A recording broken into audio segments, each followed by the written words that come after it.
Ask her में नियाज खान और आप देख रहे हैं एनएमएफ न्यूज। पैगंबर मोहम्मद साहब पर विवादित टिप्पणी के खिलाफ विरोध प्रदर्शन के नाम पर शुक्रवार को नमाज के बाद जिस तरह से हंगामा किया गया है, उस हंगामे को लेकर अब प्रशासन सख्त है और सीसीटीवी कैमरे की फुटेज खंगालकर उपद्रवियों के खिलाफ कार्रवाई कर रही है।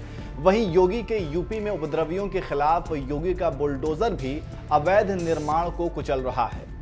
देश के कई हिस्सों में जिस तरह से हंगामा हुआ है, उसे देखते हुए इसे प्री प्लान्ड बताया जा रहा है और इसकी जांच भी की जा रही है और प्रशासन अब इस पर से पर्दा भी हटाने लगी है। दिल्ली के जामा मस्जिद के बाहर जो हंगामा हुआ, इस हवाले से पुलिस ने जांच की है और उसे एक अहम सुराग मिला है।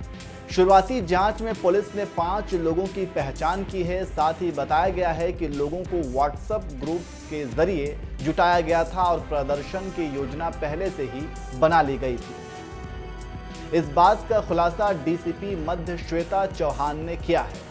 उन्होंने कहा कि अनुमति के बिना विरोध प्रदर्शन करने के लिए हमने अज्ञात व्यक्तियों के खिलाफ आईपीसी की धारा 188 के तहत मामला दर्ज किया है। हम जांच में जैसे जैसे आगे बढ़ेंगे, घटनाक्रमों के मुताबिक मामले में और अधिक धाराएं जोड़ी जाएंगी।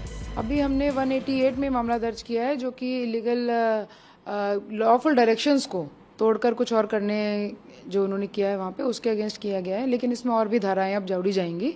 जो भी हमारे पास कंटेंट्स हैं, सीसीटीवी वगैरह देके, फुटेजेस देके, खुद भी जो हमारी पुलिस फोर्स वहाँ प्रेजेंट रही है उसको देके हम बाकी जो इन्होंने लोगों को उकसाने की कोशिश की है, उस तरह की धाराएं भी इसमें ऐड की जाएंगी। इसके बाद जब इस हंगामे को लेकर ये पूछा गया कि क्या ये सब कुछ सुनियोजित ढंग से किया गया है, इस पर डीसीपी श्वेता चौहान ने क्या कुछ कहा, आप खुद सुन लीजिए।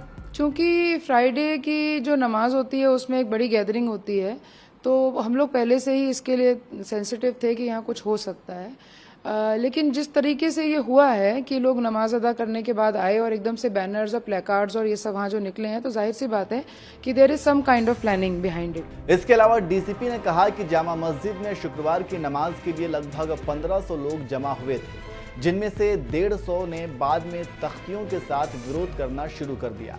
इसके बाद यह संख्या बढ़कर 300 हो गई। इस प्रदर्शन में जुटी भीड़ को पुलिस ने 10-15 मिनट में शांतिपूर्वक ढंग से नियंत्रित कर लिया था। चूंकि विरोध बिना अनुमति के हुआ था, इसलिए हम कुछ लोगों के खिलाफ कार्रवाई करेंगे जिनकी पहचान की गई है।